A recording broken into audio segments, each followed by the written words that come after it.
ভৈরব উপজেলা, কিশোরগঞ্জের ভৈরব উপজেলার জামালপুর গ্রাম থেকে চাঞ্চল্যকর শিশু নুসরাত হত্যাকাণ্ডের এজাহারভুক্ত আসামি আলমগীরকে র্যাব 14-এর একটি আভিযানিক দল গ্রেপ্তার করতে সক্ষম হয়।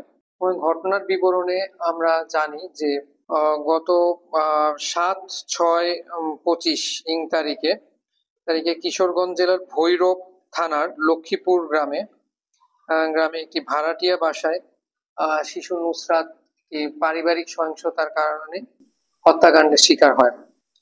শিশু নুসরাতের বাবা ওমর ফারুক এবং মা আয়েশা খাতুন তাদের দুই সন্তান, একটি ছেলে সন্তান বয়স 3 বছর এবং মেয়ে যে নুসরাত যে হত্যাকাণ্ডের শিকার হয় তার বয়স হচ্ছে 1 বছর 6 মাস।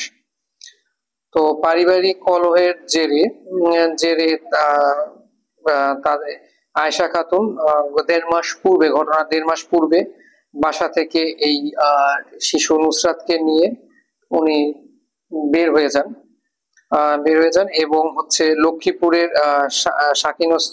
লক্ষ্মীপুরের একটি ভাড়া টিন শেড বাড়িতে উনি বাসা ভাড়া নেন। ওই যে এই মামলার আসামি আলমগীরের সাথে মিলে বাসা ভাড়া নেয়। তারা স্বামী স্ত্রী পরিচয় আসলে বাসা ভাড়া নেয়। তো এই আলমগীরের সাথে তার একটি মানে এক পর্যায়ে তাদের যে সুসম্পর্ক ছিল এবং এই সুসম্পর্কের এক পর্যায়ে তাদের টানাপোড়েন হয়, সম্পর্কে টানাপোড়েন তৈরি হয়। আসলে এই শিশু নুসরাতকে নিয়ে তার যে মামলার যে আসামি, যে শিশুর মা, ওনার ভাষ্যমতে এই সম্পর্কে টানাপোড়েনের জেরে এই শিশুটি হত্যাকাণ্ডের শিকার হয়। তো ঘটনার শুরু থেকেই র্যাব ছায়া তদন্ত শুরু করে।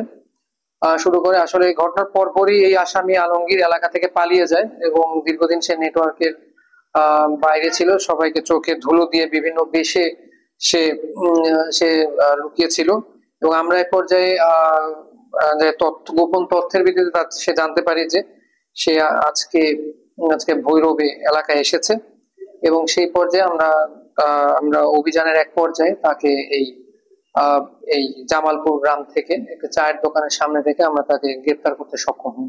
আশা করা যায় যে আসামি গ্রেপ্তারের ফলে এই মামলাটির সুষ্ঠু তদন্ত সম্ভব হবে এবং ন্যায় বিচার প্রতিষ্ঠা করা সম্ভব হবে।